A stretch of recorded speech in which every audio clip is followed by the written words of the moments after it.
जय हिंद साथियों, मैं हूं राजेश और मैं स्वागत करता हूं आप सभी का हमारे इस YouTube channel the achievers Avenue में।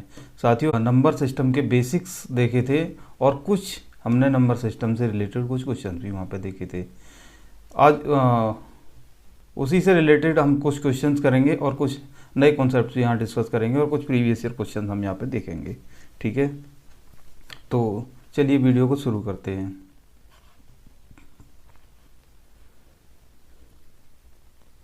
ठीक है, पहला क्वेश्चन क्या कह रहा है, देखो ये उत्तर प्रदेश कांस्टेबल एग्जाम में पूछा गया क्वेश्चन है। ये जो री एग्जाम हुआ था उसमें उनमें आया था ये क्वेश्चन। यदि 3 क्रमागत सम संख्याओं का योग 78 है, ठीक है, तो दूसरी सबसे बड़ी संख्या क्या होगी। ठीक है, ये कह रहा है, यानी कि इसके कहने का मतलब है कि 3 क्रमागत सम संख्याएं, एक संख्या ये है मान लो, दूसरी संख्या ये है और तीसरी संख्या ये है। इस तरह से ये 3 संख्याएं और 3 संख्याएं क्रमागत है। क्या क्रमागत का मतलब, अगर ये 2 है तो ये 4 है तो 6, मतलब एक क्रम में आने वाली संख्याएं का हमने देखा था क्रमागत संख्याएं क्या होती हैं। ठीक है, अब क्वेश्चन को हम देखते हैं। इसको इसे करने के लिए हम क्या करते हैं, जैसे देखो 3 संख्याओं की बात कर रहा है ये, ठीक, तो मैं क्या करूँगा, सबसे पहले मैं जो बीच वाली संख्या उसको मैंने x मान लिया, दूसरी संख्या को मैंने x मान लिया, तो अगली जो संख्या होगी इससे 2 बड़ी होगी तो ये हो जाएगी x प्लस 2। तो हमारी जो दूसरी संख्या है सेकंड नंबर जो है वो ये है x, और जो उसकी तीसरी संख्या है हमारी थर्ड नंबर वो है x प्लस 2। तो पहली संख्या क्या होगी, तो आप कहोगे कि दूसरी संख्या से पहली संख्या 2 कम रही होगी, तो पहली संख्या हम मान लेंगे x माइनस 2। तो हमने जो है तीनों संख्याओं की वैल्यू यहाँ पे मान ली। जो फर्स्ट नंबर है हमारा वो x माइनस 2 है, दूसरा x है, तीसरा x प्लस 2 है। हम इसको ऐसे भी मान सकते, पहली संख्या को x मान लेते, दूसरी को x प्लस 2 मान लेते, क्योंकि 2 बढ़ाते जा रहे हैं इसमें, देखो 2 बढ़ा देंगे, और तीसरी संख्या को x प्लस 4 मान के भी कर सकते थे। आंसर इतना ही आता, पर वहाँ पे कैलकुलेशन हमारी ज़्यादा हो जाती। मैं दिखा दूंगा अभी करके कि वहाँ कैलकुलेशन कैसे ज़्यादा लगेगी। ठीक है, अब वो कह रहा है इन तीनों संख्याओं का, यानी कि इस संख्या का, पहली संख्या का, दूसरी संख्या का, तीसरी संख्या, इन तीनों संख्याओं का योग जो है 78 है। योग बोले तो जोड़। अब इनका योग अगर हम निकालेंगे x minus 2 plus x plus x plus 2, ये इनका योग हो गया, और ये दिया है किसके बराबर, 78 के बराबर दिया है। इन तीनों के जोड़ का मान जो है उसने 78 दिया है। अगर हम इसको जोड़ें तो देखो -2 से +2 कट जाएगा हमारा यहाँ पे, और ये 1x 2x और 3x, वैल्यू आ जाएगी हमारी 3x, और 3x हमारी वैल्यू आ गई 78 के बराबर। x बराबर यहाँ से आ जाएगा 3 दूनी 6, 3 6 18 26। तो ये x का मान 26 आ गया। उसने पूछा क्या है, दूसरी सबसे बड़ी संख्या, यानी कि उसने दूसरी संख्या पूछी है। और हम यहाँ से देखो हमने दूसरी संख्या मानी क्या थी, x ही मानी थी। तो दूसरी संख्या जो है वो हमने क्या मानी थी, दूसरी संख्या हमने x मानी थी और x का मान 26 निकल के आ गया, यानी कि इस क्वेश्चन का आंसर जो है वो 26 होगा। ठीक है, ठीक है, तो ये मैंने समझा दिया। अभी मैं एक बात बताना चाह रहा हूँ आपको, जैसे मैंने अभी आपको बताया कि हम संख्या को x प्लस 2 और x प्लस 4 भी मान सकते थे, क्योंकि पहली संख्या हमने अगर ये मान ली, ये अगर हमने पहली संख्या मान ली तो ये दूसरी हो जाएगी और ये तीसरी हो जाएगी। कैसी, पहली संख्या में मैं 2 जोड़ दूंगा दूसरी मिल जाएगी, और दूसरी में 2 जोड़ दूंगा तो तीसरी मिल जाएगी, क्योंकि ये सम संख्याएं तो 2 जोड़ने पर मिलती हैं। अगर उसने ऐसा लिखा होता कि सिर्फ क्रमागत संख्याएं तो हमें 1 जोड़ने पर मिलती, पहली x फिर x प्लस 1 फिर x प्लस 2 ऐसे करके। ठीक है, तो ये बात आपको समझ में आ गई होगी। ठीक है, तो अगर हमने पहली संख्या x मान ली, दूसरी x प्लस 2 और तीसरी x प्लस 4, तो अगर मैं इनका सम निकालूंगा तो ये हो जाएगा x plus 2 plus x plus 4। तो ये देखो कितना आ गया, 3x प्लस 8, ये वैल्यू निकल के हमारी आ गई यहाँ पे। ठीक है, तो ये वाला जो पार्ट है ये, ठीक है, अचर भाग इसमें आ गया, ये कहीं ना कहीं कैलकुलेशन को बढ़ा देता है। यहाँ पे देखो कैलकुलेशन कितनी है, 3x दी हुई है, यहाँ पे 3x प्लस 8 है, तो ये कहीं ना कहीं कैलकुलेशन को बढ़ा देता है। इसलिए हम कैलकुलेशन करने की सुविधा के लिए हम इस तरह से मानते हैं, बीच वाली संख्या मान लेंगे पहले, फिर उससे पहले x माइनस 2, फिर उसके बाद x प्लस 2। ठीक है, तो ये -2 + 2 को काट देता है इसलिए, और इससे ज़्यादा इसमें कोई वजह नहीं है। ठीक है, तो आप जैसा चाहो वैसे इस क्वेश्चन को कर सकते हो। ठीक है, इसका आंसर आ गया 26। ठीक है, अगला क्वेश्चन देखते हैं। लगातार 6 विषम संख्याओं का योग सबसे बड़ी संख्या के दुगने से 38 अधिक है। अब देखो,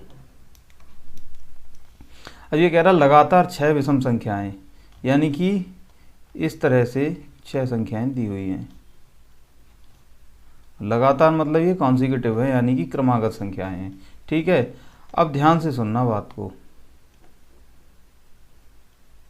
हम इनको इस तरह से भी मान सकते हैं, इस संख्या को x मान लें तो ये हमारी हो जाएगी x+2, ये हमारी हो जाएगी x+4, ये हमारी हो जाएगी x+6, और ये हमारी हो जाएगी x+8, और ये हमारी हो जाएगी x+10।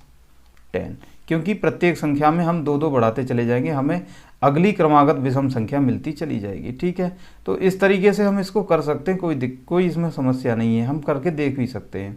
तो ये कह रहा है कि इनका योग कितना है, सबसे बड़ी संख्या के दुगने से 38 अधिक है। अब इनका योग मैं निकालता हूँ, योग इनका कितना आएगा, तो आप कहोगे इनका योग आएगा x + x+2 + x+4 + x+6 + x+8 + x+10।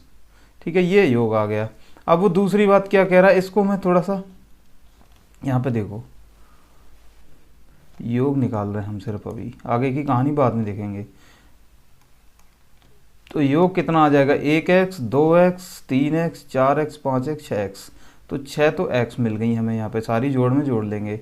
अब 2 + 4 6 और 6 12 और 8 20 और 10 कितना 30 + 30। ठीक है, अब ये जो वैल्यू है वो बराबर है सबसे बड़ी संख्या के दुगने से 38 अधिक। वो यही तो कह रहा है कि इनका जो योग है, कह रहा है कि जो योग है, किसका योग, लगातार 6 विषम संख्याओं का योग सबसे बड़ी संख्या के दुगने से 38 अधिक है। यानी कि सबसे बड़ी संख्या में 38 अगर जोड़ देंगे तो ये योग के बराबर आ जाएगा। तो सबसे बड़ी संख्या इसमें हमें क्या मिल जाएगी, x+10। ये सबसे बड़ी संख्या है ना, सबसे लास्ट में। तो इसका कर दें अगर हम 2 गुना, तो ये हो गया इसका 2 गुना, इसमें 2 का गुणा कर दिया। और इसमें भी अगर हम 38 जोड़ दें तो ये वाला जो मान है इस वाले मान के बराबर हो जाएगा। यही तो दिया है सवाल में, यही तो कह रहा है कि जो योग है सबसे बड़ी संख्या के दुगने से 38 अधिक है। तो ये सबसे बड़ी संख्या का दोगुना आ गया, देखो ये इतना हिस्सा, और इसमें हमने 38 जोड़ दिया, तो ये जो है इसके बराबर हो जाएगा। तो हम इसके बराबर इसको रख देते हैं। तो अगर मैं यहाँ पे देखो 6x + 30 के बराबर अगर मैं रख देता हूँ x + 10 × 2 + 38, इसको हम सॉल्व करेंगे। ठीक है, तो ये कितना आ जाएगा हमारा, 2 का गुणा मैं पहले x से करूँगा और 2 का गुणा फिर 10 से करूँगा। ब्रैकेट के अंदर वाली चीज़ों का गुणा ऐसे ही करते हैं, जिनको पता है बहुत अच्छी बात है, जिनको नहीं पता है वो यहाँ पे देख लेंगे। तो ये क्या हो जाएगा, 2 का गुणा x से करूँगा 2x + 2 का गुणा 10 से करूँगा तो 20 हो जाएगा + 38, ये हो जाएगा। तो ये हो जाएगा हमारा इधर 6x + 30 और इधर हो जाएगा 2x + 20 + 38। अब देखो ये 2x को मैं इधर से इधर लेके आऊँगा, ठीक है, और ये जो 30 है इसको इधर ले जाऊँगा, पक्षांतर कर देते हैं। तो क्या हो जाएगा, 6x - 2x = 20 + 38 + 30। ये वाला 30 सॉरी माइनस होगा, इधर ये प्लस का है तो इधर आगे माइनस का हो जाएगा। ठीक है, तो अगर मैं इसको कैलकुलेट करूँगा तो 6x में से अगर मैं 2x घटाऊँगा तो यहाँ मिल जाएगा मुझे 4x, और ये देखो कितना रह जाएगा हमारा 28। इसको आप कर लोगे, कोई बहुत बड़ा काम नहीं है ये। तो ये हमें मिल जाएगा कितना 28। ठीक है, तो 4 से ये x 28 कट जाएगा 7 बार, और यहाँ से हमें x की वैल्यू मिल जाएगी 7। x का मान हमें कितना मिल गया, 7। तो पूछ क्या आ रहा है हमसे, सवाल में हमसे निकलवा रहा है 6 संख्याओं का योग, और 6 संख्याओं का योग कितना है, 6x + 30 है देखो। तो अगर मैं यहाँ पे x की वैल्यू रख दूंगा, यही तो आया योग निकल के, तो यहाँ वैल्यू रख दो 6 इंटू एक्स की जगह पर 7 रख दो प्लस 30, तो ये कितना हो जाएगा 6 सत्ते 42 और 30 72।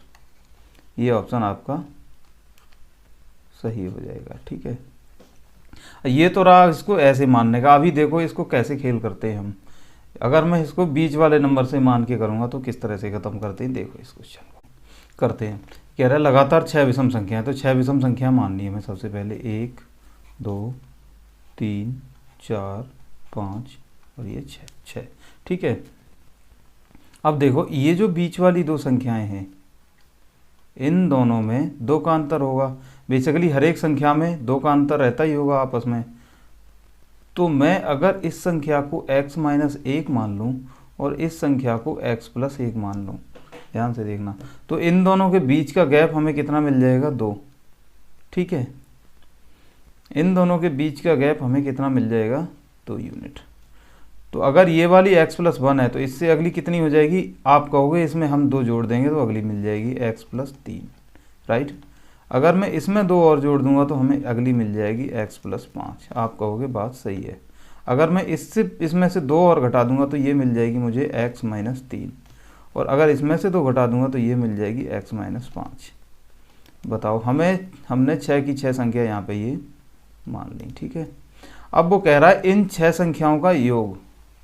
अब इन सभी का हमें योग निकालना है। ठीक है, देखो x minus 5 plus x minus 3 plus x minus 1 plus x plus 1 plus x plus 3 plus x plus 5। ये अब देखो माइनस का 5 प्लस के 5 से कट जाएगा, माइनस का 3 प्लस के 3 से कट जाएगा, माइनस का 1 प्लस के 1 से कट जाएगा। कितना बचेगा 1x 2x 3x 4x 5x 6x। तो जो योग आया यहाँ से निकल के, योग यहाँ से कितना निकल के आ गया 6x। ठीक है, अब वो क्या कह रहा है कि जो योग है वो सबसे बड़ी संख्या के दुगने से 38 अधिक है। सबसे बड़ी संख्या क्या है हमारी x प्लस 5। तो हम यहाँ से कर सकते हैं जो 6x है सब यानी कि संख्याओं का योग, वो बराबर होगा सबसे बड़ी संख्या के, यानी कि सबसे बड़ी संख्या है x प्लस 5, इसके 2 गुने के इसमें 2 का गुणा कर दिया से 38 अधिक होगा। अब इसको हम सॉल्व करते हैं। 2 का गुणा x से करेंगे 2x हो जाएगा, प्लस का चिन्ह बीच में प्लस का आ जाएगा, 2 पंजे 10 प्लस 38 और इधर रहेगा हमारा 6x। 2x इधर प्लस का उधर जाके माइनस का हो जाएगा, तो ये हो जाएगा 6x माइनस 2x बराबर 38 और 10 48। आप कहोगे बात सही है। 6x में से 2x गया, हमें मिल जाएगा कितना 4x। 4x बराबर 48। ठीक है, 4 से हम 48 को काट देंगे, x बराबर आ जाएगा 48 बट्टे 4 यानी कि 12। x का मान निकल के आ गया यहाँ से 12। x का मान निकल के 12 आ गया। हमसे 6 संख्याओं का योग पूछा है और 6 संख्याओं का योग यहाँ पर कितना निकल के आ रहा है 6x। तो 6x में अगर मैं x की वैल्यू 12 रख दूंगा तो 12 छिंग कितना हो जाएगा 72 आंसर हो जाएगा। अभी आप बात को समझो, ये मैंने आपको समझाने के लिए इतना इसमें टाइम लगाया है, नहीं तो ये क्वेश्चन अगर आप पेपर में करोगे तो सिर्फ इतना करोगे, आप देखोगे, आप इतना विजुअलाइज अगर आपने कर लिया उसके बाद आप एग्जाम में सिर्फ इतना सोचोगे कि इसका सम आएगा वो जितने इसमें x हैं उन सब का योग, यानी कि जो इन सब का योग आएगा जितने इसमें x है उन सब के योग के बराबर रहेगा। क्योंकि जो अचर मान है यानी कि 5 3 1 है, ये तो एक दूसरे को काट के इनको बैलेंस आउट कर देंगे, जीरो कर देंगे। ठीक है, तो 6x बराबर कितना आ जाएगा, सबसे बड़ी संख्या हमारे पास कितनी है x प्लस 5 के 2 गुने यानी कि 2x प्लस 10 प्लस 38 के बराबर। ये 2x इसको 4x बराबर छोड़ेगा कितना 38 और 10 48 के बराबर, x बराबर आ जाएगा 12। बस इतनी देर का ये सवाल, इससे ज़्यादा देर का नहीं है। क्योंकि मैं आपको समझा रहा हूँ इसलिए मैंने इसे करने में टाइम लगा, ये तो मैंने बहुत टाइम ले लिया, देखने का करने का क्वेश्चन है। निम्नलिखित में से कौन सा न्यूनतम 2 पूर्णांकों का योग है। न्यूनतम 2 पूर्णांकों का योग है जिनका गुणनफल जो है 64 है। ठीक है, अब वो कह रहा है कि ये जो नंबर दिए हैं ये 4, इनमें से एक आंसर सही है और वो आंसर ऐसा है कि वो छोटे न्यूनतम दो जो हैं पूर्णांक, पूर्णांक बोले तो इंटीजर, ठीक है, उनका योग है वो, इन दोनों को जोड़ने के बाद ये नंबर मिलेगा। और ये जो a और b हैं इनका गुणनफल जो है 64 के बराबर होना चाहिए। बात समझ में आ गया कि a गुना b बराबर 64 होना चाहिए। और a और b के हमें ऐसे न्यूनतम मान कौन से मिलेंगे इनमें से जिनका योग जो है इनमें से कोई एक ऑप्शन रहेगा। ठीक है, तो अब देखते हैं 64 के हम यहाँ पे गुणनखंड करके देखते हैं। ठीक है, तो 64 को मैं लिख सकता हूँ क्या, 1 गुणा 64 लिख सकता हूँ। आप कहोगे हाँ जी सही बात है। 64 को मैं क्या लिख सकता हूँ, 2 गुणा 32 लिख सकता हूँ, ये भी गुणनखंड हो गए 64 के। ठीक है, 64 को क्या लिख सकता हूँ, 4 गुणा 16 लिख सकता हूँ। मतलब इन दो संख्याओं का गुणनफल 64 होना चाहिए। तो मैं उसी तरह से कर रहा हूँ। देखो 32 दूनी 64 हो रहा है, 16 चौक 64 हो रहा है। और मैं इसके बाद आऊँगा तो हमें क्या मिल जाएगा, 8 गुना 8। ठीक है, 8 8 64 ही। इसके बाद इससे छोटी कोई संख्या मिलेगी क्या हमें, आप कहोगे नहीं मिलेगी। तो देखो 64 और 1 कितना हो गया, 65। 32 और 1 32 और 2 कितना हो गया, 34। 16 योग ही तो पूछा है, a प्लस बी। 16 और 4 कितना हो रहा है हमारा 20। और 8 और 8 कितना हो रहा है 16। तो ये तो इसका जवाब आ जाएगा 16। ठीक है, अगला क्वेश्चन। ठीक है, ये इस प्रथम 20 पूर्ण संख्याओं का योगफल पूछा है। अब हमने कल देखा था कि जो हमारी पूर्ण संख्याएं हैं वो 0 से शुरू होती हैं और जो हमारी प्राकृतिक संख्याएं हैं वो कहाँ से, 1 2 3 4 इससे शुरू होती हैं हमारी प्राकृतिक संख्याएं। लेकिन ये प्राकृतिक संख्याओं की नहीं, पूर्ण संख्याओं की बात कर रहा है। ठीक है, तो पूर्ण संख्याएं जो हमारी होती हैं वो हमारी शुरू होती हैं 0 से। पूर्ण संख्याएं होती हैं 0 1 2 3 4 5 डॉट डॉट डॉट इस तरह से। ठीक है, तो ये कह रहा है कि प्रथम 20 पूर्ण संख्याएं, तो प्रथम 20 पूर्ण संख्याएं कौन कौन सी होंगी, प्रथम 20 पूर्ण संख्याएं देखो कौन कौन सी है होंगी। तो सबसे पहली कौन सी होगी, 0 1 2 3 करते करते कहाँ तक, आप बोलोगे 19 तक, क्योंकि 19 तो ये हो गई और 20 भी हो गई ये, और उसने 20 ही पूछी हैं। तो अगर मैं इनका योग निकाल पाऊँ यहाँ से लेके यहाँ तक का, 0 से लेके 19 तक का अगर मैं योग निकाल पाऊँ तो मैं आंसर निकाल लूँगा। आप कहोगे कि हमें इसको निकालने के 2-3 तरीके हैं, आराम से समझते हैं। ठीक है, तो मैं इसको निकालने का क्या है, 0 + 1 + 2 + 3 + डॉट डॉट डॉट 19 तक, ये अगर हमने निकाल लिया। अभी हम जब इसके बाद हम समानांतर श्रेणी पढ़ेंगे तब एक चीज़ पढ़ेंगे कि एक सूत्र होता है प्रथम, अभी आप इसको नोट करना चाहो कर लो, जब मैं समांतर श्रेणी पढ़ाऊंगा तब इसको एक्सप्लेन कर दूंगा कि ये सूत्र कहाँ से आया, कैसे क्या होता है। प्रथम n प्राकृतिक संख्याओं का योगफल, ये सूत्र होता है प्राकृतिक संख्याओं का योग, और ये होता है n × n + 1/2।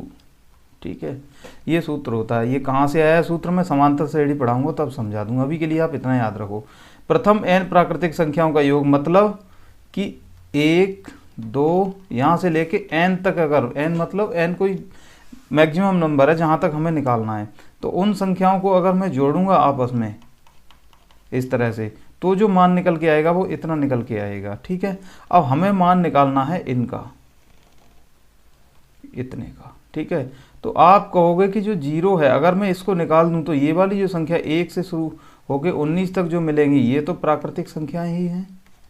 आप कहोगे हाँ जी सही बात है, प्राकृतिक संख्याएं हैं। ठीक है, तो चूंकि ये प्राकृतिक संख्याएं और लगातार हैं, ठीक है, तो प्रथम 19 प्राकृतिक संख्याएं होगी, तो आप कहोगे कि इसमें ये वाला सूत्र लगा के हम इसका आंसर निकाल सकते हैं। ठीक है, तो मैं इसमें यही वाला सूत्र जो है लगा देता हूं, तो ये हो जाएगा प्रथम 19 प्राकृतिक संख्याओं का योग हो जाएगा। सूत्र होता है n इंटू एन प्लस 1/2। तो 19 की जगह n की जगह मैं 19 रख दूंगा, 19 गुणा 19 प्लस 1/2। तो ये हो जाएगा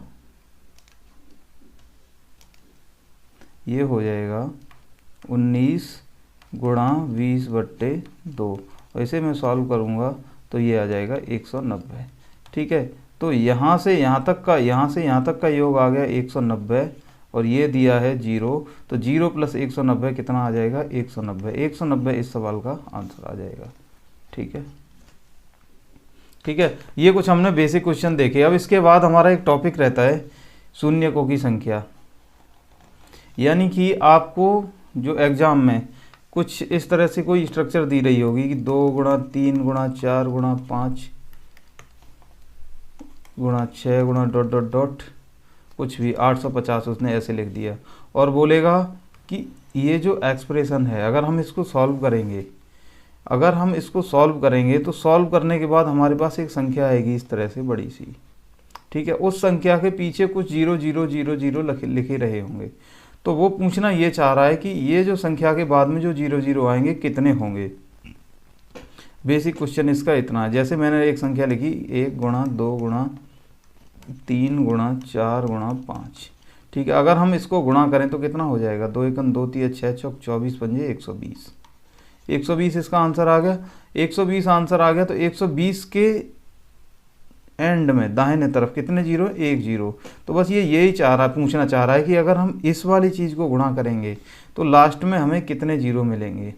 तो इस वाले कॉन्सेप्ट को निकालने के लिए हम 2-3 चीज़ों का ध्यान रखते हैं। ठीक है, तो कैसे करते हैं देखो।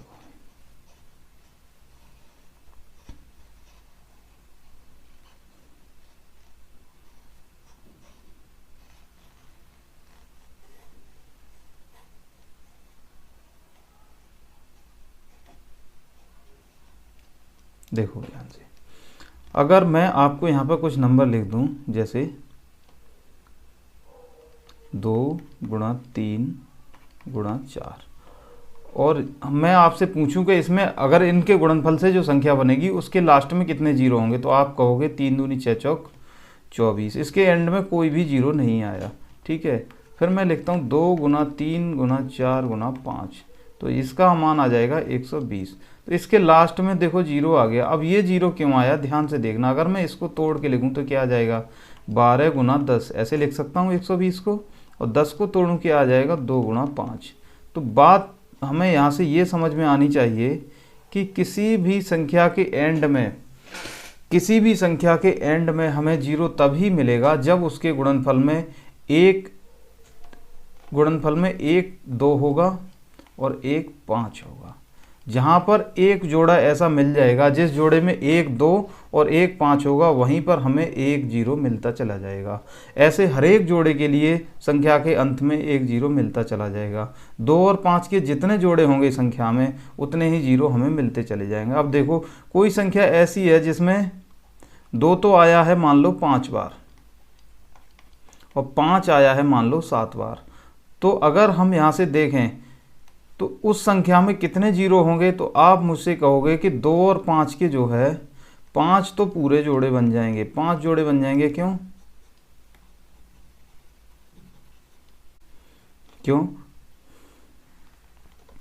क्योंकि 2 जो है इसमें से 1 2 लिया हमने और इसमें से 1 5 ले लिया, फिर अगला 2 लिया इसमें से 1 5 ले लिया, इसमें से 1 2 ले लिया, इसमें से 1 5 ले लिया, इसमें से 1 2 ले लिया, इसमें से 1 5 ले लिया, इसमें से 1 2 ले लिया, इसमें से 5 ले लिया।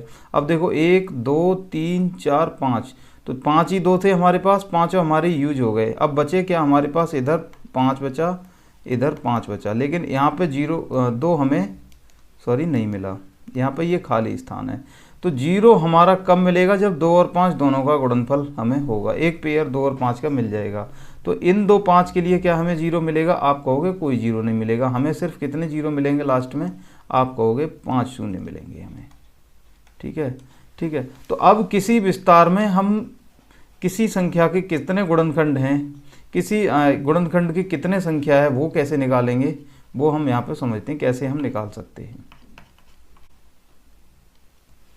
ठीक है, देखो ध्यान से, हमें यहाँ पे कोई ये विस्तार दिया है 1 गुणा 2 गुणा 3 गुणा 4 गुणा 5 गुणा 6 गुणा 7 गुणा 8 गुणा 9 गुणा 10 गुणा 11 मान लो।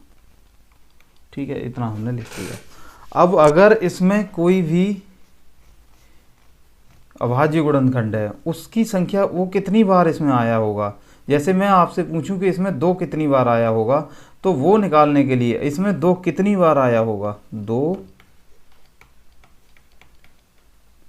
कितनी बार आया होगा, ये निकालने के लिए हम क्या करते हैं, जो विस्तार में सबसे बड़ी संख्या है, अब देखो ये सारी क्रमागत संख्या हैं, तो सबसे बड़ी संख्या है उसमें 2 से भाग दे दो।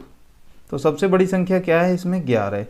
इसमें मैं 2 से भाग दूंगा तो हमें जो भागफल है मैक्सिमम 5 मिलेगा, 2 पंजे 10, क्योंकि 5 से ज़्यादा इसमें भाग जाएगा नहीं।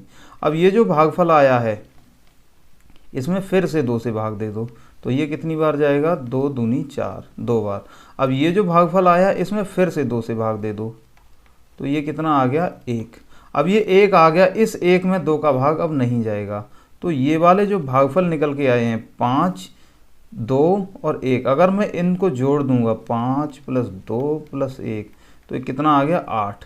तो इस वाले विस्तार में 2 जो है 8 बार आया होगा। अब यहाँ पे हम इसको मैनुअली चेक कर लेते हैं। देखो 1 2 यहाँ पर है, आप कहोगे हाँ, 4 में 2 हैं, 2, 4 को हम 2 गुना 2 लिख सकते हैं, तो 2 2 ये हो गए, 6 में 1 2 मिल जाएगा, 8 में हमें 3 मिलेंगे, 2 गुना 2 गुना 2, और 10 में हमें 1 मिलेगा। अब इनको गिनते हैं, देखो 1 2 3 4 5 6 7 और 8। ठीक है, तो इस तरह से हम निकाल सकते हैं। अगर मैं आपसे पूछूं इसमें 3 कितनी बार आया होगा, तो आप कहोगे कि जो सबसे बड़ी इसमें संख्या है 11, 11 में 3 का भाग दे दो, तो 3 का भाग 11 में देंगे, कितनी बार जाएगा, 3 बार जाएगा। आप कहोगे सही बात है। अब ये जो हमारा भागफल आया 3, ये वाला, इस 3 में फिर से आप 3 से भाग दे दो, तो कितना आ जाएगा, 1। अब ये वाले जो भागफल निकल के आए दोनों, अब देखो अब इस 1 में 3 का भाग नहीं जाएगा, तो यहीं पे इसको रोक देते हैं। तो ये जो 1 आया है और ये जो 3 आया है, इन दोनों को जोड़ दें हम, तो कितना आ जाएगा, 4 आ जाएगा। तो यहाँ पे जो है ये वाला जो विस्तार है इसमें 3 4 बार आया होगा, इसको भी एक बार हम चेक कर लेते हैं।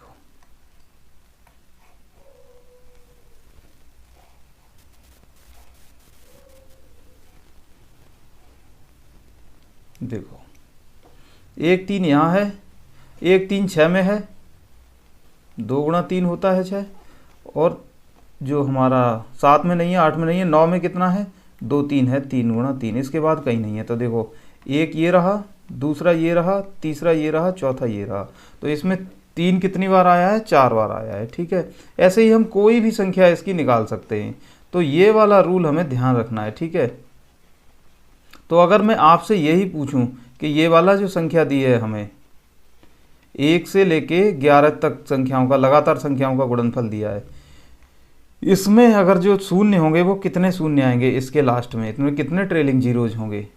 तो इसे सवाल को सॉल्व करने के लिए आप क्या कहो, हमने अभी 2 की वो निकाल ली, 2 कितनी बार आएगा, ये निकाल लिया है ना।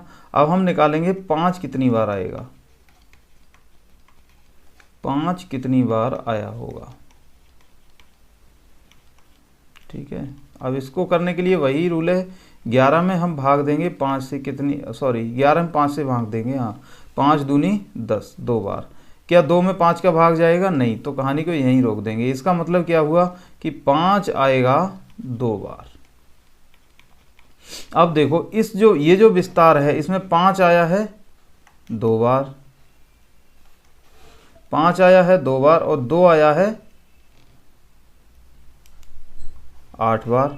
तो कितने पेयर मिलेंगे, अब 2 तो हमें 8 बार मिल जाएगा। यहां पे देख लो भाई, 2 तो हमें मिल जाएगा 8 बार, लेकिन 5 मिलेगा हमें सिर्फ 2 बार। ठीक है, तो जहां जहां 5 का और 2 का जोड़ा मिल जाएगा हमें, वहीं शून्य मिल जाएंगे। तो अधिकतम जोड़े कितने बनेंगे, आप कहोगे 2 बनेंगे, क्योंकि 5 तो सिर्फ 2 ही है, तो 5 सिर्फ 2 बार ही आया, इससे बार ज़्यादा तो 5 है ही नहीं, तो ज़्यादा नहीं है तो कितने लाओगे? तो 5 और 2 के जोड़े कितने बनेंगे? आप कहोगे 5 व 2 के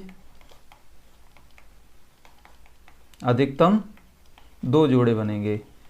जब अधिकतम 2 जोड़े बनेंगे तो इसमें जो जीरो होंगे, जो शून्य होंगे, वो कितने होंगे? आपके 2 ही होंगे। ठीक है, तो ये इसका बेसिक है। अगर ये वाली चीज़ अगर आपको समझ में आ गई हो तो हम सीधे फिर क्वेश्चंस पे चलते हैं। ठीक है, अच्छा एक चीज़ और यहीं पे समझो, जैसे कोई संख्या इस तरह से है 250001, तो अगर कोई इसमें आपसे पूछेगा इस संख्या में कितने ट्रेलिंग जीरो हैं, कितने इसके अंत में जीरो हैं, तो आप कहोगे एक भी नहीं। क्यों? क्योंकि ये तो बीच में है, बात चल रही है पीछे वाले जीरो की। अगर ये ऐसे लिखा है 1000, ठीक है, ये 1 है, ये इसको जीरो मत मानना ऐसे, तो इसमें अब इसमें 3 जीरो हो गए, इसमें आप कहोगे इसमें कोई जीरो नहीं है, क्योंकि इसके एंड में देखते हैं अंत में कितने जीरो, ये वाली बात यहाँ पे चल रही है। ठीक है, ठीक है, तो आइए क्वेश्चंस की ओर चलते हैं, देखते हैं इस पर कैसे क्वेश्चन पूछे गए हैं, क्या हमने अभी तक जो सीखा है उससे उन क्वेश्चंस को कर पाते हैं हम कि नहीं।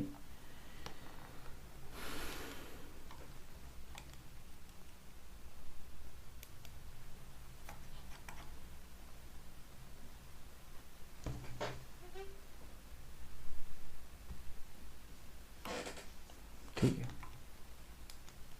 अब इसमें देखो ये नंबर लिखा है 15,495 फैक्टोरियल। एक चीज़ समझ लो अभी, फैक्टोरियल क्या होता है, क्योंकि उसमें फैक्टोरियल लगा के ही देगा आपको क्वेश्चन। ठीक है, फैक्टोरियल समझ में आ जाएगा फिर ये क्वेश्चन हो जाएगा आराम से। फैक्टोरियल कुछ भी नहीं होता, फैक्टोरियल का चिन्ह हम या तो इस तरह से लगाते हैं या फिर इस तरह से लगाते हैं। अगर मुझे कोई संख्या लिखनी है तो मैं इसे लिखूंगा फैक्टोरियल 5 या 5 फैक्टोरियल। इन दोनों का एक ही मतलब होता है, कोई अंतर नहीं है, या तो इसको ऐसे लगा दो या इसको ऐसे लगा दो, कोई दिक्कत नहीं है। ठीक है, ठीक है। अब फैक्टोरियल का मतलब क्या होता है, देखो फैक्टोरियल का मतलब होता है, जैसे कोई संख्या अगर लिखी है फैक्टोरियल 5, तो इसका मतलब होता है कि इस संख्या को आप गुणा करोगे प्राकृतिक संख्या यानी 1 से शुरू करके 1 गुणा 2 गुणा 3 गुणा 4 गुणा 5। अगर फैक्टोरियल 5 है तो 1 से शुरू करके गुणा हम 5 तक करेंगे। अगर फैक्टोरियल 7 दिया है तो हम 1 से गुणा शुरू करके 4 गुणा 5 गुणा 6 गुणा 7 तक, यानी कि यहाँ पे जितनी भी संख्या दी हो 1 से शुरू करके गुणा हम वहीं तक करते हैं। फैक्टोरियल n अगर दिया है तो इसका मतलब हो जाएगा n तक। ठीक है, ये इसका मतलब हुआ। इसको आप ऐसे लिखो, फैक्टोरियल n लिखो या n फैक्टोरियल लिखो, एक ही बात है। ठीक है, अब इस क्वेश्चन की ओर चलते हैं। ये फैक्टोरियल आपको समझ में आ गया होगा। तो हमें संख्या दी गई है 15,495 फैक्टोरियल। तो इसका मतलब आप सीधा सा समझे क्या, 1 गुना 2 गुना 3 गुना 4 गुना 5 गुना डॉट डॉट डॉट कहाँ तक, 15,495 तक। ठीक है, अब इस संख्या में आपसे शून्यकों की संख्या पूछ रहा है, नंबर ऑफ ट्रेलिंग जीरोज पूछ रहा है। तो इसे करने के लिए हम क्या करेंगे, 15,495 में जो है हमें निकालना है 5 कितनी बार आया होगा और 2 कितनी बार आया होगा। ठीक है, तो 5 कितनी बार आया होगा, इसमें हम 5 का भाग देंगे। आप कहोगे 5 का भाग इसमें जाएगा, 5 तिया 15। ठीक है, भाग टूटे की बिंदी, 5 निम 45। ठीक है, 5 निम 45। ठीक, अब ये जो भागफल आया इसमें फिर से हम 5 से भाग दे देंगे, 3099। इसमें अगर हम 5 से भाग देंगे तो 5 से जाएगा 5 6 30। ठीक है, 5 एकन 5 45। ठीक है, इसके बाद इसमें भाग नहीं जाएगा। अब ये जो भागफल आया इसमें हम फिर से जो है 5 से भाग देंगे, तो इसमें हम 5 से भाग देंगे तो कितनी जाएगा, 5 एकन 5, 5 दूनी 10 और 5 तिया 15। आप कहोगे ठीक बात है। अब ये जो 123 आया, इस 123 में हम फिर से 5 से भाग देंगे तो ये कितना आ जाएगा, 5 दूनी 10, 5 चौक 20। इस 24 में हम फिर से 5 से भाग देंगे तो कितना आ जाएगा, 5 चौक 20। ठीक है, अब ये जो भागफल निकल के आए हैं 3099, 619, 123, 24 और 4, अगर हम इन सब को जोड़ देंगे तो हमें यहाँ पे पता चल जाएगा कि ये वाली जो संख्या है फैक्टोरियल 15495, इसमें जो है हमारा 5 कितनी बार आया होगा। तो इसको हम यहाँ पे जोड़ लेते हैं। तो ये है, कहाँ गया, 3099 प्लस 619 प्लस 123 प्लस 24 प्लस 4, इसको हम अगर जोड़ेंगे सबको तो ये कितना, तो हमें यहाँ से ये पता चल गया, इसका मान आ जाएगा, इन सब का मान जोड़ के आ जाएगा 3869। ठीक है, तो हमें यहाँ से ये पता चल गया कि जो हमारा 5 है वो इस संख्या में 5 हमारा 3869 टाइम्स यानी 3869 बार आया है। ठीक है,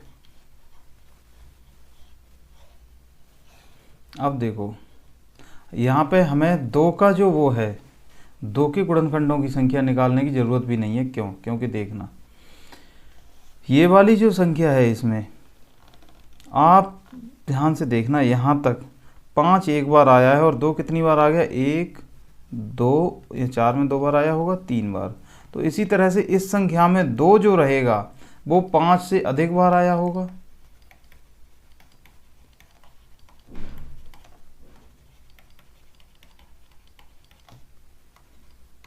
ठीक है, तो 2 5 से अधिक बार आया होगा। जोड़े कितने बनेंगे, जो संख्या कम है उतने ही तो जोड़े बनेंगे। तो 5 हमारा आया है 3869 बार और 2 हमारा आया होगा 3869 से कम बार। तो यहाँ पे जोड़े जो हमारे बनेंगे वो मैक्सिमम जोड़े उतने ही बनेंगे कि जितने 5 होंगे, क्योंकि इसके 3869 जोड़ों के बाद जितने भी 2 के लिए 5 की ज़रूरत पड़ेगी तो 5 वहाँ पर रहा नहीं होगा, क्योंकि 5 सिर्फ इतने ही है। तो इस वाले जो हमारा विस्तार दिया है इसमें 5 हमारा क्या है, 2 से अधिक बार दिया होगा। ठीक है, सॉरी 2 जो है 5 से अधिक बार दिया होगा। तो 5 जितनी बार आया होगा उतने ही जोड़े बनेंगे। तो इस संख्या में जोड़े हमारे बनेंगे 3869 और 3869 ही इसका आंसर है। देखो ये वाली जो बात मैंने बताई उसको मैं एक बार फिर से समझा देता हूँ। देखो क्या है,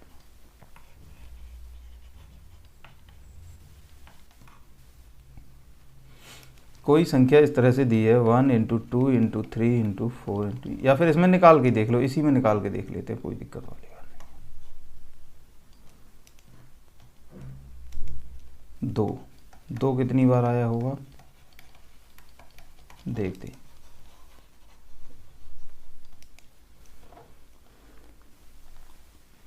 15,495/2 आप हो गए 2 सत्ते 14, 2 सत्ते 14, 2 चौक 8 और 2 सत्ते 14। फिर इसमें भाग देंगे तो ये कितना आ जाएगा 7747 डिवाइडेड बाई 2। 2 तिया 6, 2 अट्ठे 16, 2 सत्ते 14, 2 तिया 6। अब देखो यहीं पे ये कितनी बार आ गया, 7000 बार आ गया, 7700 बार, 7000 से अधिक बार। और 5 सिर्फ कितनी बार आया है, 3869 बार। तो आप देखो हम यहाँ पे 2 × 5 के जोड़े बनाते चले जाएंगे, एक जोड़ा दूसरा जोड़ा, इस तरह से हमारे जोड़े जो हैं 3869 तक बनते चले जाएंगे। लेकिन उससे आगे जोड़े बनाने के लिए 2 तो हमारे पास होगा लेकिन 5 हमारे पास नहीं होगा। तो इसलिए कभी भी लगातार उनकी क्या बोलते प्राकृतिक संख्याओं का अगर वो गुणनफल दिया होता है या गुणा का विस्तार दिया होता है तो वहाँ पे हम सिर्फ 5 की वो निकाल लेते हैं संख्या कि 5 कितनी बार आया होगा। उसी से हमारा ये पता चल जाता है कि कितने जोड़े बनेंगे, और जितने अधिकतम जोड़े बनेंगे उतने ही उस संख्या के अंत में 0 रहे होंगे। ठीक है, तो इस संख्या का जो है आंसर वो कितना आ जाएगा इस सवाल का, 3869। क्यों? क्योंकि जो हमारा 5 है वो 3869 बार ही इसमें आया है। अगला सवाल देखते हैं। देखो अभी इस सवाल को हम कितनी जल्दी ख़त्म कर पाएंगे। मैं अनुगामी शून्यों की संख्या यानी कि ट्रेलिंग जीरोज की संख्या यानी कि पीछे आने वाले जीरो की संख्या पूछा है। इसने दिया है 15,995 का फैक्टोरियल। इसका मतलब क्या हो जाएगा, 1 × 2 × 3 × 4 × ... कहाँ तक, 15,995 तक। ठीक है, इस संख्या में हम 2 की और 5 की वो निकालेंगे तो हमारे लिए इसमें कम कौन से मिलेंगे, 5 कितनी बार आया है या 2 कितनी बार आया है, ये वाली 5 के गुणनखंड, मतलब 5 के गुणनखंड अधिक होंगे या 2 के, तो आप कहोगे 2 के अधिक होंगे। और हम निकालते किसके हैं, कम वाले के, क्योंकि जिसके कम होंगे उतने ही पेयर बन पाएंगे। तो हम क्या करेंगे, हम निकालेंगे 5 के गुणनखंडों की संख्या इसमें। तो क्या हो जाएगा, 15,995 बट्टे 5। तो ये कितना हो जाएगा, 5 तिया 15, 5 एकन 5, 5 निम 45 और 5 निम 45। ठीक है। अब फिर ये जो भागफल आया इसमें भाग देंगे फिर से इसी में, 3,199 5। तो ये आ जाएगा 5 इंक 30, ठीक है, 5 तिया 15 और 5 निम 45। फिर ये 639 में भाग देंगे 5 से, 5 एकन 5, 5 दूनी 10, 5 सत्ते 35। ठीक है। और फिर 127 में भाग देंगे 5 से, 5 दूनी 10, 5 पंजे 25। फिर इस 25 में भाग देंगे हम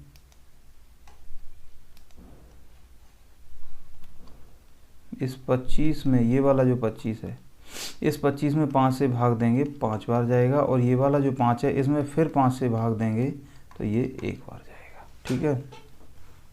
तो इन सबको जोड़ेंगे, 3,199, 639, 127, 25, 5 और 1।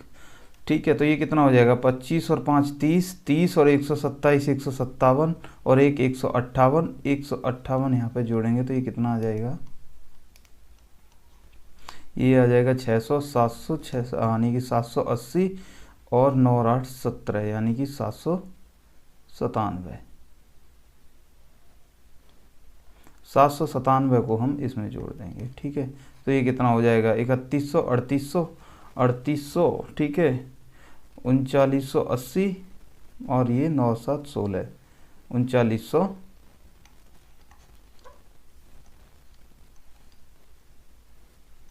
ये आंसर आ जाएगा। ठीक है। तो जैसे इसमें 5 जो है 3996 बार आएगा, और 5 जितनी बार आएगा वही इसका आंसर होगा, क्योंकि 2 अधिक बार आ रहा होगा। ठीक है। इस क्वेश्चन को आप लोग खुद ट्राई करो, 15,620 में कितना, और इसका आंसर जो है कमेंट बॉक्स में बताइए, मैं सही जवाब फिर बताऊंगा आपको। ठीक है। अभी हम अगले कॉन्सेप्ट की तरफ मूव करते हैं, जो बेसिकली है इकाई का अंक। जैसे मैंने कोई संख्या लिखी 4 प्लस, यानी कि कोई संख्या मैंने लिखी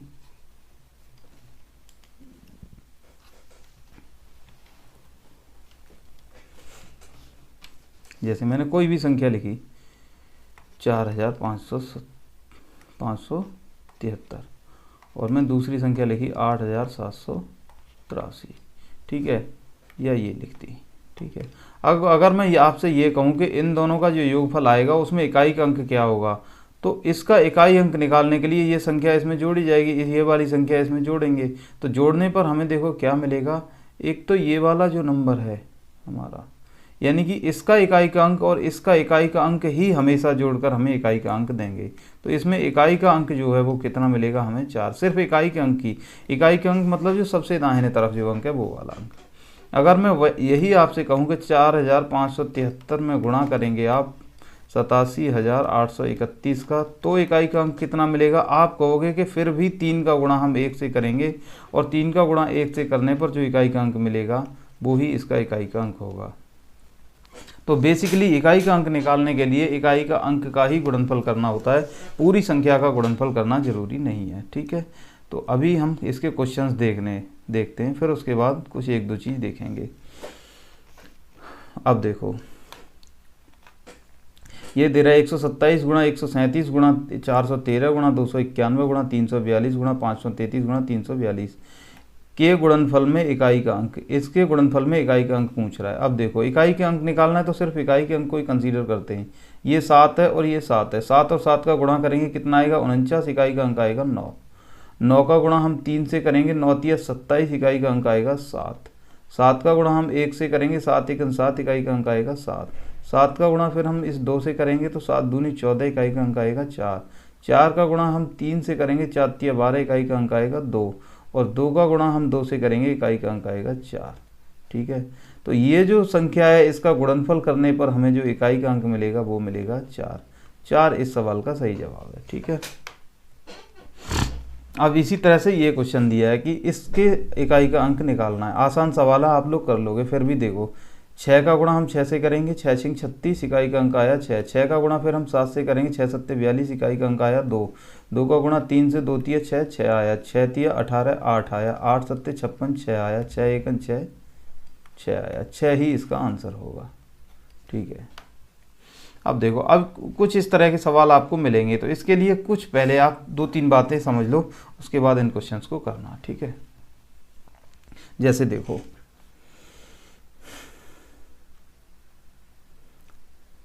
किसी संख्या के एंड में, जैसे मैंने संख्या लिख दी 250, तो इसके एंड में क्या है 0। अब इसकी मैं कुछ कितनी भी पावर निकालूं, ठीक है, पावर निकालने का मतलब जैसे 250 की घात 2, तो इसका मतलब हो गया 250 गुना 250। ठीक है, अगर मैं इस पर 3 की घात लगा दूंगा तो ये हो जाएगा 250 गुना 250 गुना 250। तो इस पर आप कितनी भी घात लगा दो, इसमें इकाई का अंक हमेशा 0 ही मिलेगा। क्यों? क्योंकि 0 इकाई के अंकों का गुणा अगर हम करते चले जाएंगे, हर प्लेस पे इकाई का अंक 0 होगा, तो 0 का गुणा 0 से हम करते चले जाएंगे तो इकाई का अंक हमें हमेशा 0 मिलता चला जाएगा। ठीक है, तो पहली बात आपको यहाँ पे एक समझ में आई होगी,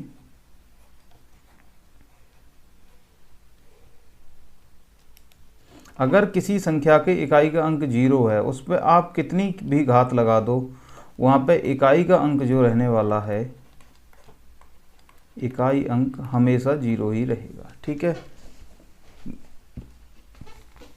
इसके बाद आता है 1। अगर कोई संख्या ऐसी है जिसके एंड में 1 है, जैसे 11 है या कुछ भी है, इसकी पावर में कुछ भी लगा दूं, तो अब देखो इसकी पावर मैंने n लगा दी, तो मैं इसको क्या लिखूंगा, 11 गुना 11 गुना 11 गुना 11, ऐसे लिखता चला जाऊंगा। हर बार इकाई का अंक हमें क्या मिल रहा है, 1। हर बार इकाई का अंक 1 मिल रहा है। अब 1 का गुणा मैं 1 से करता चला जाऊंगा, कितनी भी बार कर लूँ, हमेशा इकाई का अंक मुझे क्या मिलेगा, 1 ही मिलेगा। तो अगर इकाई का अंक किसी संख्या का 1 दिया है, तो उस पर मैं चाहे कितनी की भी घात लगा लूँ, इकाई का अंक हमेशा 1 ही मिलेगा। इसके बाद अगर कोई संख्या 5, जिसका मतलब कोई संख्या ऐसी दी है जिसका इकाई का अंक 5 है, मान लो कोई भी संख्या है, 15 है, 25 है, 5 खुद है, अगर उस पर मैंने घात कोई भी घात लगा दी, तो देखो संख्या हमें कैसे मिलेगी, 15 गुना 15 गुना 15 गुना 15 गुना 15 डॉट डॉट डॉट, इवन कोई भी संख्या। तो देखो इन सभी संख्याओं का इकाई का अंक 5 है, तो 5 का गुणा मैं 5 से करूँगा, कितना आया 25, तो इकाई का अंक यहाँ 25 आ गया। फिर इसका गुणा किससे करूँगा, तो कितना आया 25, फिर 5 आ गया, फिर 5 का गुणा 5 से करूँगा 25, फिर 5 आ गया। तो इस तरह से अगर इन संख्याओं का आपस में गुणा करते जाऊँ तो हर बार इकाई का अंक मुझे क्या मिलेगा, 5। तो अगर किसी संख्या पे n की घात लगी है, 5 पे सॉरी कोई भी घात लगी है,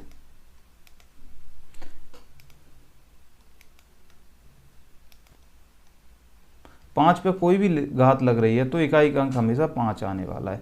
ऐसे ही देखो 6, अगर कोई संख्या ऐसी है जिसका इकाई का अंक 16 है, उस पर आप कोई भी घात लग 6 है सॉरी, अगर कोई संख्या ऐसी है जिसका इकाई का अंक जो है 6 है, उस पर आप कोई भी घात लगा लो, तो 16 गुना 16 गुना 16 गुना 16 गुना डॉट डॉट डॉट।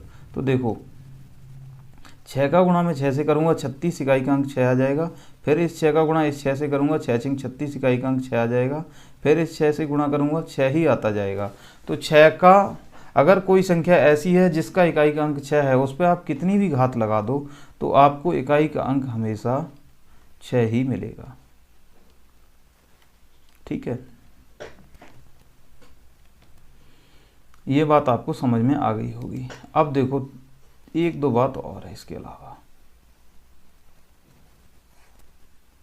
कोई संख्या ऐसी ली जिसका इकाई का अंक 4 है, अगर मैं 4 पर 1 की घात लगाऊंगा तो इकाई का अंक 4 मिल जाएगा।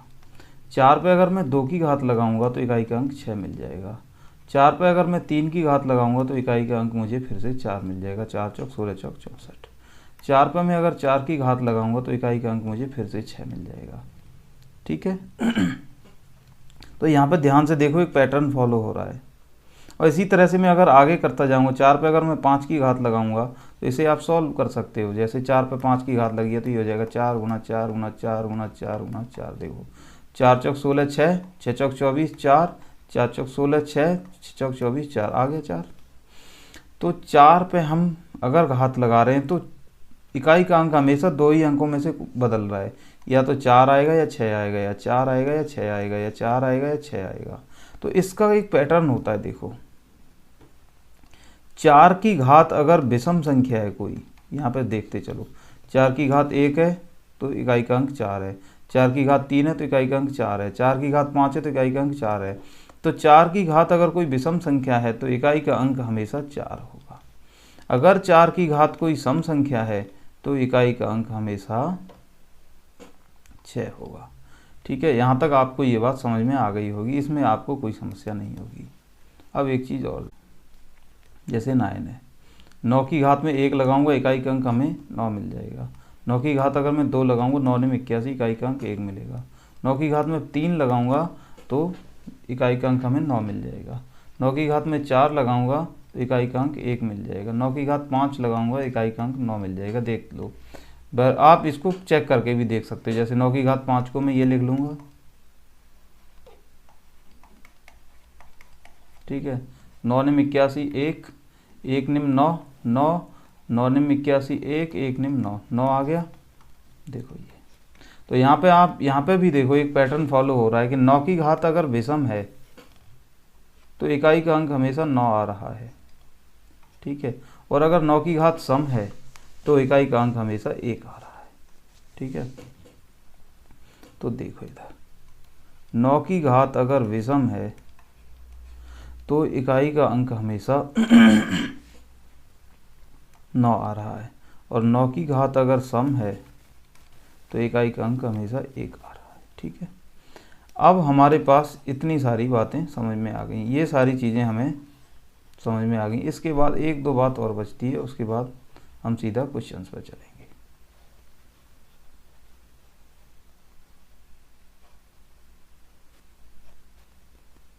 देखिए इधर अभी हमने देख लिया, अगर इकाई का अंक 0 है तो इकाई का अंक कितना आएगा, 1 है तो कितना आएगा, 5 है तो कितना आएगा, 6 है तो कितना आएगा, 4 है तो कितना आएगा, 9 है।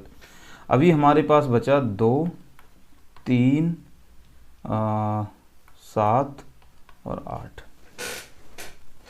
ठीक है, अगर इन पे कोई घात लगी है तो इकाई का अंक कितना आएगा, ध्यान से देखना।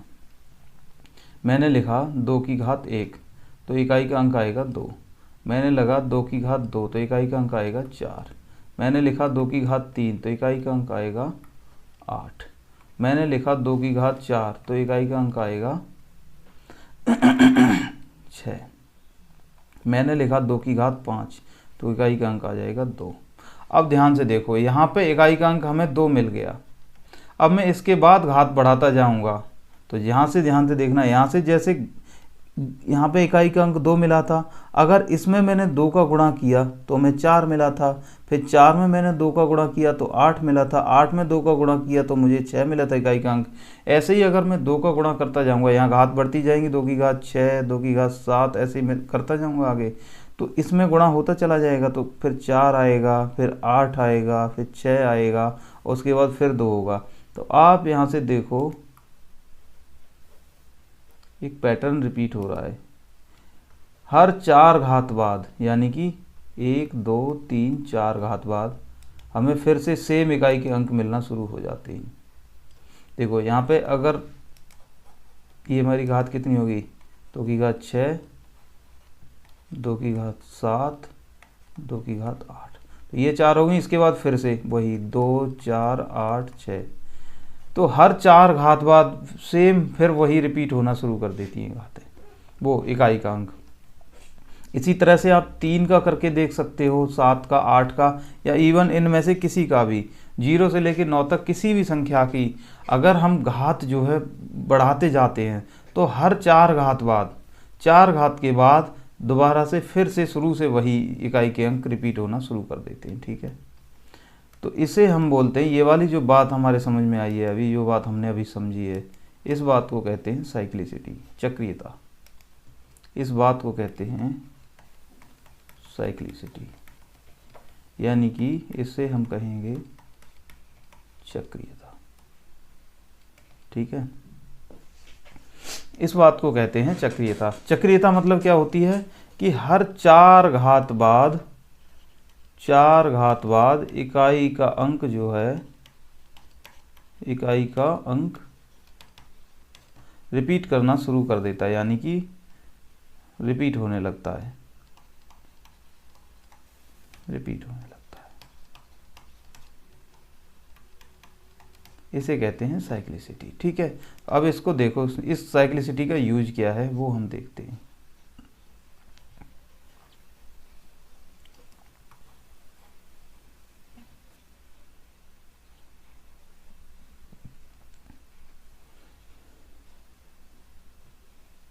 जैसे यहाँ पर मैंने एक नंबर लिखा कोई भी 412 और इसकी घात मैंने लिख दी कुछ भी 513। ठीक है, अब अभी थोड़ी छोटी लिखते हैं फिर बड़ी पे चलेंगे।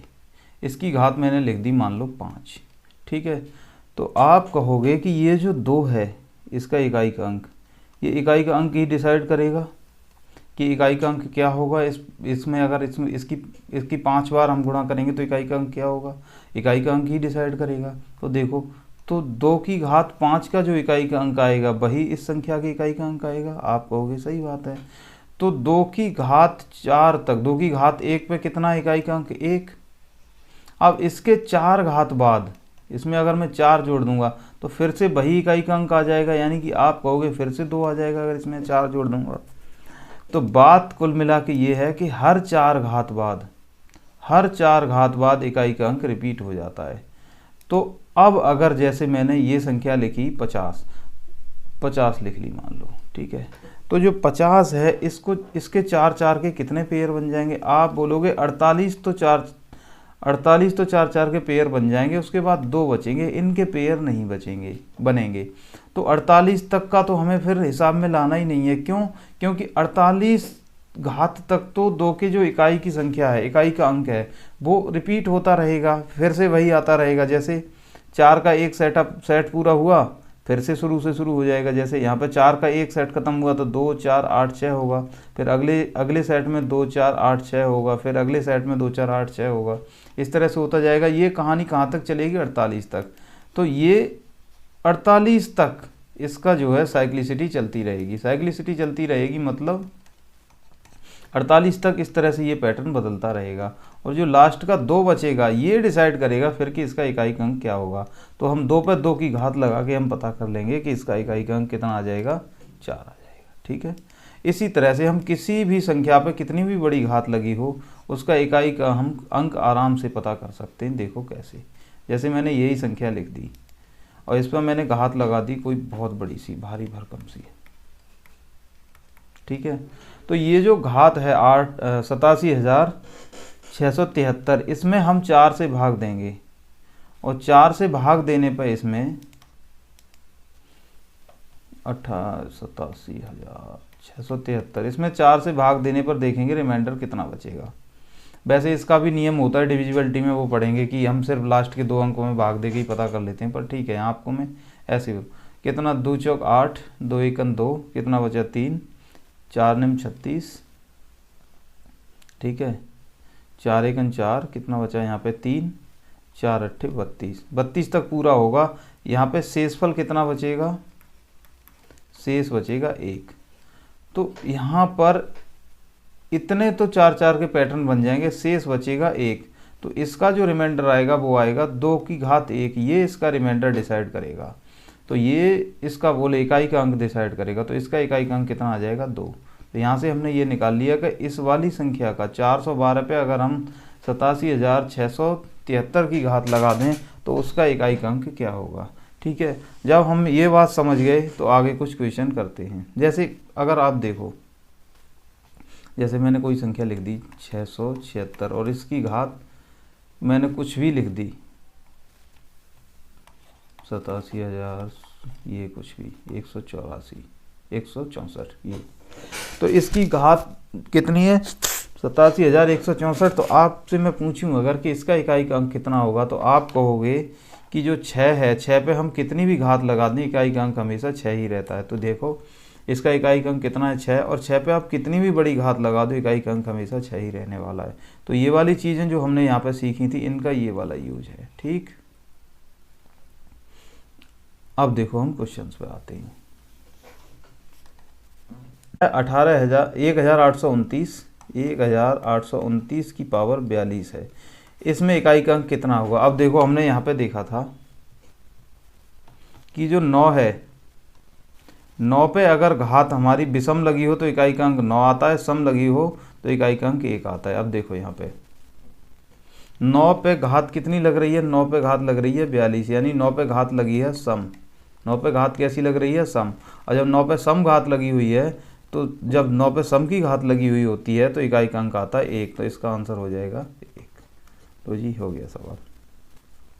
अब कई लोग इसको अगर पेपर में भूल जाएं बाय द वे, तो इसे हम साइक्लिसिटी से भी कर सकते हैं, क्योंकि हमारे पास 42 है, 42 में अगर मैं 4 का भाग दूंगा तो मुझे शेषफल मिल जाएगा, शेषफल मिल जाएगा 2, यानी कि 40 तक तो पूरा चला जाएगा, शेष मिल जाएगा 2। तो यहाँ पर मैं लिख सकता हूँ 9 की घात 2, और 9 की घात 2 में जो इकाई का अंक होगा वही इकाई का अंक इस संख्या का होगा। तो 9 की घात 2 का इकाई का अंक कितना होगा, 9 में 81 होता है, इकाई का अंक कितना मिल जाएगा 1।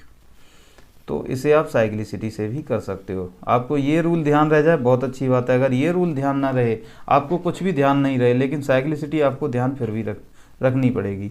आप सारे रूल भूल जाओ जितने हमने ये बताए आपको, 0 की पावर 1 की पावर 5 की 6 की 4 की 9 की, अगर ये ध्यान रह जाते हैं तो ठीक है, अगर नहीं ध्यान रहते हैं तो आपको कुछ नहीं ध्यान रखना है, सिर्फ साइक्लिसिटी ध्यान रखनी है, यानी कि 4 का भाग देना है घात में, जो भी ये घात है इस घात में 4 का भाग देना है, और जो शेषफल आए वो ही इकाई के अंक पे शेषफल लगा देना, आपको उसका इकाई का अंक मिल जाएगा।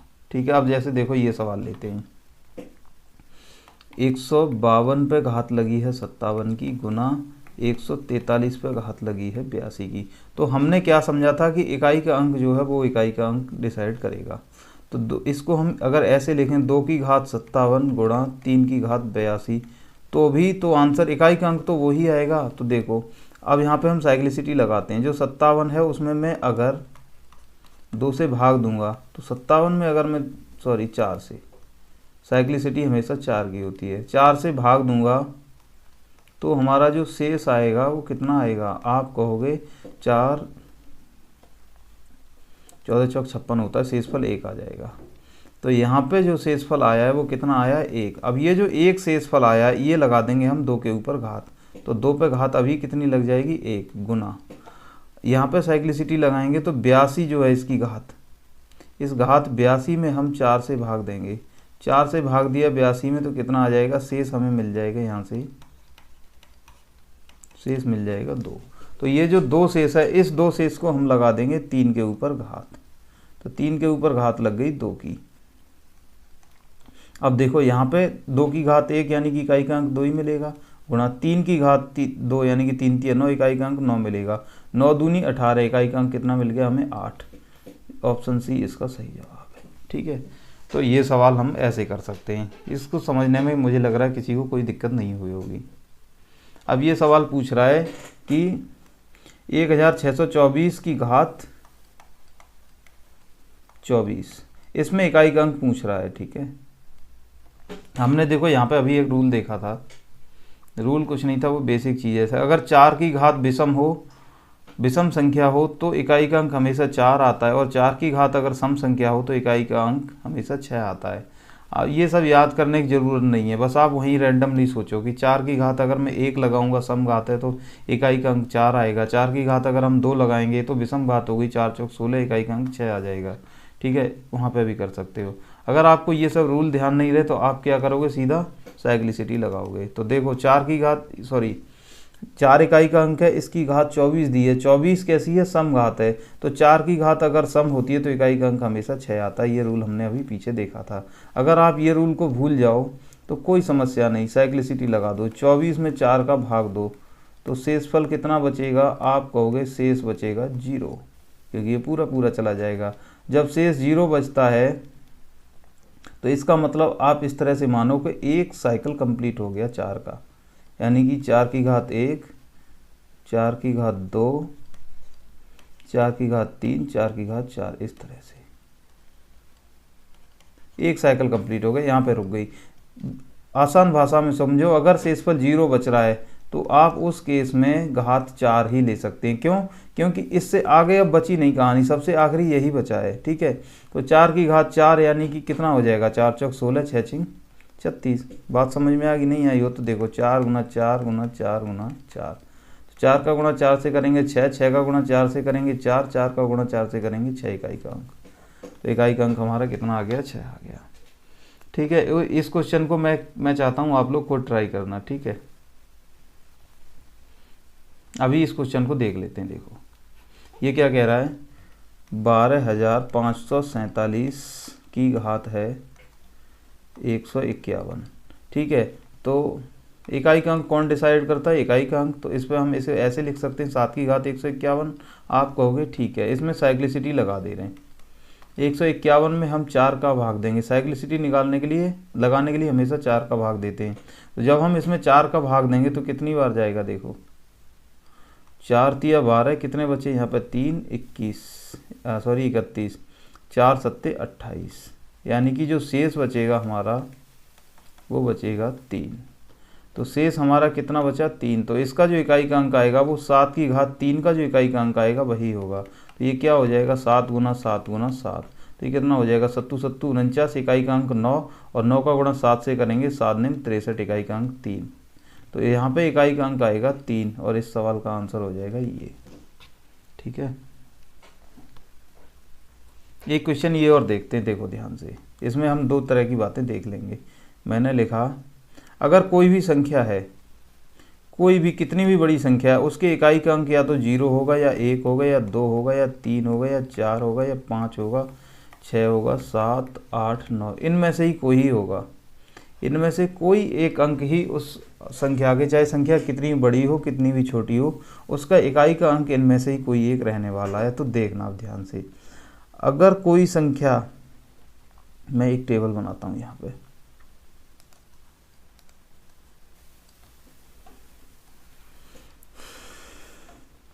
उसके इकाई का अंक जो है, इकाई का अंक इधर लिखते हैं, वर्ग में इकाई का अंक, वर्ग में इकाई अंक, उसके घन में इकाई अंक, क्या होगा देखो।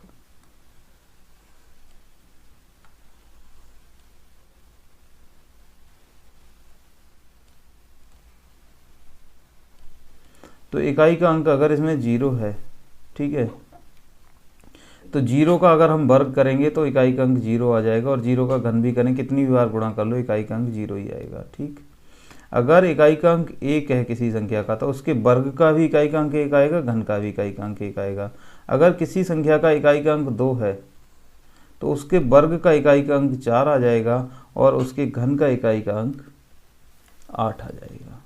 अगर किसी संख्या का इकाई का अंक 3 है तो उसके वर्ग का इकाई का अंक आ जाएगा 9, और उसके घन का इकाई का अंक आ जाएगा 7। 3 3 9 3 27। ठीक है, अगर कोई संख्या का इकाई का अंक 4 है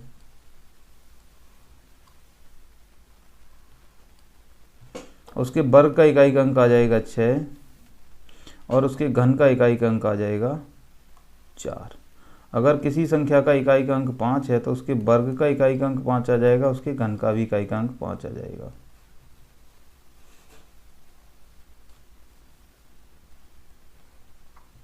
अगर किसी संख्या का इकाई का अंक 6 है तो उसके वर्ग का इकाई का अंक भी 6 आ जाएगा, और उसके घन का इकाई का अंक भी 6 ही आएगा। अगर किसी संख्या का इकाई का अंक 7 है, उसके वर्ग का इकाई का अंक आएगा 9 7 7 49 और 9 7 63, और घन का इकाई का अंक आ जाएगा 3। ठीक है, ऐसे ही मैं अगर यहाँ पे लिखूँ, अगर किसी संख्या का इकाई का अंक 8 है तो उसके वर्ग का इकाई का अंक आ जाएगा,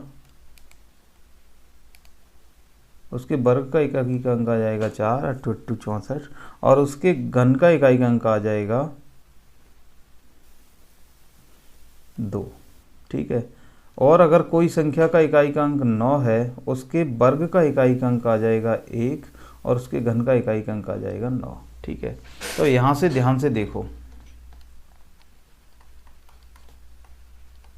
अगर कोई संख्या वर्ग है तो उसका इकाई का अंक क्या क्या हो सकता है? या तो 0 होगा, या 1 होगा, या 4 होगा, या 5 होगा, या 6 होगा, या 9 होगा। इसके अलावा किसी भी पूर्ण संख्या का इकाई का अंक इन 1 2 3 4 5 6, ये जो 6 अंक हमारे पास आए 0 1 4 5 6, इनके अलावा किसी भी संख्या के वर्ग का इकाई का अंक इनके अलावा कोई भी अंक नहीं हो सकता। अगर किसी संख्या का इकाई का अंक मान लो 2 दिया है, या 3 दिया है, 7 दिया या 8 दिया है, कोई संख्या ऐसी है जिसका इकाई का अंक इनमें से कोई है, तो उसको आप देख के ही समझ जाओगे कि ये संख्या पूर्ण वर्ग संख्या नहीं है। क्योंकि अगर कोई भी संख्या पूर्ण वर्ग संख्या होगी तो उसके इकाई का अंक इनमें से कोई रहेगा। क्योंकि यहाँ से देखो, हमने 0 से लेकर 9 तक सारे अंकों का हमने वर्ग करके देखा तो हमें इकाई का अंक 0 1 4 9 6 5 6 9 4 9 इस तरह से मिले। ठीक है, इसी तरह से अगर हम घन का देखें तो उस संख्या का घन का इकाई का अंक या तो 0 मिलेगा, या 1 मिलेगा, या 2 मिलेगा, या 3 मिलेगा,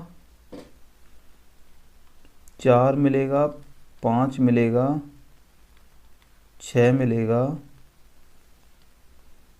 कितने 7 मिलेगा, ठीक है, 8 मिलेगा और 9 मिलेगा। ठीक है, ठीक है। अब इसको देखो, 0 भी है, 1 भी है, 2 भी है, 3 भी है, 4 भी है, 5 भी है, 6 भी है, 7 भी है, 8 भी है, 9 भी है। यानी कि अगर कोई संख्या है, उस संख्या का इकाई का अंक इनमें से कोई है तो ही वो संख्या पूर्ण घन होगी। अब ये अंक कौन कौन से हैं देखो, 1 2 3 4 5, यानी कि सारे अंक आ गए, 10 के 10 इसमें आ गए। तो किसी संख्या का अगर इकाई का अंक 0 से लेकर 9 तक कोई भी है तो ये संभावना है कि वो संख्या पूर्ण घन होगी। ये क्या कह रहा है कि कौन सा इकाई के स्थान पर अंक हो सकता है, तो इनमें से 0 से लेकर 9 तक कोई भी उसका इकाई का अंक हो सकता है। यदि कोई संख्या घन किया जाए, अगर किसी संख्या का घन किया जाए तो इसका इकाई का अंक इन 10 में से कोई भी हो सकता है 0 से 9 तक।